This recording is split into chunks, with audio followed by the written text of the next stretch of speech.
اچھا اب سوال یہ پیدا ہوتا ہے بچے کے ذہن میں کہ مجھے قرآن سے سکون کیوں نہیں مل رہا، جب کہ میرے والدین کہہ رہے ہیں کہ قرآن سے سکون ملے گا. قرآن خود کہہ رہا ہے کہ الا بذکر اللہ تطمئن القلوب، کہ اللہ کے ذکر میں دلوں کو کیا ملتا ہے؟ سکون ملتا ہے، لیکن مجھے سکون نہیں مل رہا. قاری صاحب کہتے ہیں، ہمارے علماء کہتے ہیں قرآن پڑھنے سے سکون ملتا ہے لیکن ہمیں سکون نہیں مل رہا. مسئلہ کہاں آ رہا ہے؟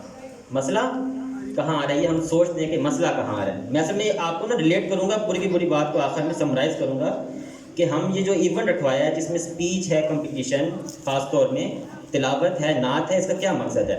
اچھا قرآن کی ہمیں بات سمجھ کیوں نہیں آ رہی؟ بچہ سوچتا ہے، بچے کو جب جواب نہیں ملتا تو وہ کیا کرتا ہے، وہ اپنے ذہن میں بٹھا لیتا ہے، اور یہ ہو رہا ہے آج کل، یہ آپ کے ذہنوں میں ہونا چاہیے کہ اپنے ذہن میں بٹھا لیتا ہے کہ یہ بس ایک مذہب ہے جس طرح باقی مذہب ہیں. تو وہ جب بھرا ہوتا ہے آہستہ آہستہ، اس کو علم نہیں ہوتا، جس کی وجہ سے وہ اپنا راستہ کیا کر لیتا ہے؟ بھٹک جاتا ہے. اپنا راستہ کدھر ہو جاتا ہے؟ بھٹک جاتا ہے. اچھا تو اس کا جواب کیا ہے؟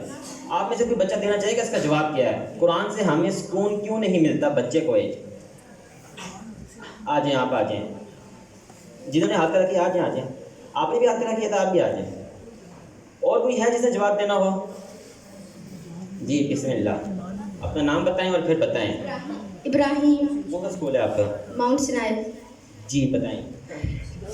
کیونکہ اس کے اندر وہ جوش نہیں ہوتا، وہ اس کو پڑھنا نہیں چاہتا. جیسے وہ گانے سنتے ہیں اس کو کوئی مزہ آتے، وہ مزہ نہیں آتا اس کو. صحیح، چلیں کلیپنگ کر لیں، انہوں نے ہمت کی، بہت ہے، بہت مشکل کام ہے. آ جائیں. جی آپ کا نام اور اسکول کا نام اور بتائیں گے. عبدالعزیز نام ہے، دی برائٹ اسٹار گرامر اسکول ہے. جس کے دل میں سکون نہیں ہوتا، جس کے دل میں ایمان نہیں ہوتا، اسے سکون نہیں ملتا. صحیح، چلیں صحیح، بڑے بہترین جواب تھے. کسی اور نے کوشش کرنی ہے؟ کسی بچے نے؟ نہیں ہے، میں ہی جواب دے دوں. اچھا پہلا ریزن اس کا، ہم جب گانے سن رہے ہوتے ہیں تو ہمیں سمجھ آ رہا ہوتا ہے کہ وہ کیا بول رہے ہیں. سمجھ آ رہا ہوتا ہے نا. قرآن جب ہم پڑھ رہے ہوتے ہیں ہمیں سمجھ نہیں آ رہا ہوتا کہ وہ اللہ تعالیٰ ہم سے کیا باتیں کر رہے ہیں. سب سے بڑا ریزن یہ ہے، سب سے بڑا ریزن کیا ہے کہ ہمیں قرآن جب پڑھتے ہیں تو ہمیں سمجھ نہیں آ رہا ہوتا، سمجھ نہیں آ رہا ہوتا.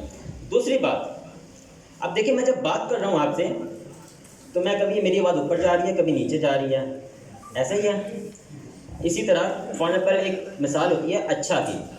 میں نے کہا اچھا تو اس کا مطلب ہے ٹھیک ہے. میں کہوں اچھا، اس کا مطلب ہے کہ میں حیرانی سے ہوں کہ یہ ایسا ہوا ہے. پھر ایک سوالیہ اچھا بھی ہوتا ہے، اچھا یہ سوالیہ اچھا ہے نا، لفظ ایک ہی ہے لیکن اس کے مطلب چینج ہو رہے ہیں. مطلب اسی طرح قرآن کی جو اعجاز ہے وہ ہمیں تب پتہ لگے گا جب ہم اسے سمجھ رہے ہوں گے کہ اللہ تعالیٰ ابھی خوشی میں بات کر رہے ہیں، اللہ تعالیٰ ابھی میرے سے بات کر رہے ہیں، اللہ تعالیٰ ابھی کافروں سے بات کر رہے ہیں، اللہ تعالیٰ ابھی حکمرانوں سے بات کر رہے ہیں، اللہ تعالیٰ ابھی منافقوں سے بات کر رہے ہیں، اللہ تعالیٰ ابھی صرف میرے سے بات کر رہے ہیں، اللہ تعالیٰ سارے مسلمانوں سے بات کر رہے ہیں. ہمیں جب تک اللہ تعالیٰ ابھی جنت کی باتیں کر رہے ہیں، اللہ تعالیٰ ابھی کس کی بات کر رہے ہیں؟ دوزخ کی باتیں کر رہے ہیں. اچھا ہم لوگ دوزخ کی آیات پڑھ رہے ہوتے ہیں اور کہہ رہے ہوتے ہیں کہ ہمیں سکون ملے گا، سکون ملے گا، جبکہ دل اس کی وجہ سے ڈرنا چاہیے. کیا کرنا چاہیے؟ ڈرنا. لیکن ہم لوگ ڈر نہیں رہے ہوتے، ہمیں سمجھ نہیں آ رہی ہوتی بات کس کی ہو رہی ہوتی ہے؟ دوزخ کی.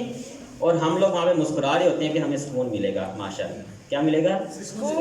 سکون تب ملتا ہے جب ہم دوزخ والی آیات پڑھ رہے ہوں تو ہمیں اللہ تعالیٰ کا خوف آئے، تو ہم لوگ برائی سے پیچھے ہٹیں. برائی سے پیچھے ہٹنے کی صورت میں ہمیں کیا ملے گا؟ سکون ملے گا. صحیح پتہ لگ رہا ہے؟ اچھا جب ہم تقریر کرتے ہیں نا، ہم آپ کو یہی فن سکھا رہے ہوتے ہیں جو قرآن نے اپنایا نا اللہ تعالیٰ نے، کہ اللہ تعالیٰ کبھی غصے میں بات کرتے ہیں، کبھی نرمی سے بات کرتے ہیں. صحیح، کبھی کسی سے مخاطب ہوتے ہیں، کبھی کسی سے مخاطب ہوتے ہیں، آواز میں اتار چڑھا ہوتا ہے. تو جب بچہ تقریر کرتا ہے نا، بچپن سے تقریر کرنے کے فن سیکھتا ہے تو اس کے اندر یہی صلاحیت پیدا ہو رہی ہوتی ہے کہ لوگوں سے کیسے بات کرنی ہے، اچھے انداز میں اپنی بات کیسے پہنچانی ہے اگلے تک. صحیح. اب یہ صرف میں ایسے کھڑا ہو جاؤں نا اور میں بولنے لگ جاؤں ایسے کھڑے ہو کر اور میں نیچے دیکھنے لگ جاؤں تو آپ لوگوں میں سے آدھے جو بچے ہیں، آدھے جو لوگ ہیں، وہ آپس میں باتیں کرنے لگ جائیں کیونکہ ان کو میری بات سمجھ نہیں آ رہی ہوگی. اردو تو آتی ہے آپ سب کو لیکن پھر بھی میری بات آپ تک نہیں پہنچے گی. میری بات آپ تک نہیں پہنچے گی. کیوں؟ کیونکہ میں ایسے کھڑا ہوں آرام سے ایک ہی ٹون میں بات کر رہا ہوں اور نیچے دیکھ رہا ہوں. آپ لوگ کہہ رہے ہیں پتہ نہیں کس سے بات کر رہا ہے, میں نیچے دیکھ کر باتیں کرنے جا رہا ہوں اور آپ لوگ کو سمجھ نہیں آئے گی. تو یہ ساری ایکٹیویٹیز ہوتی ہیں آپ کے اندر کانفیڈنس بلڈ کرنے کے لیے اور آپ کے اندر اس فن کو ڈالنے کے لیے کہ آپ لوگ نیکی کی دعوت آگے پھیلا سکیں. سمجھ لگی ہے سب کو؟ اچھا, بزم پیغام کا مقصد, میں دوبارہ بس چند نیا میں ریپیٹ کرتا ہوں. بزم پیغام کا مقصد کیا ہے؟ نیک بنو نیکی کرو. نیک بنو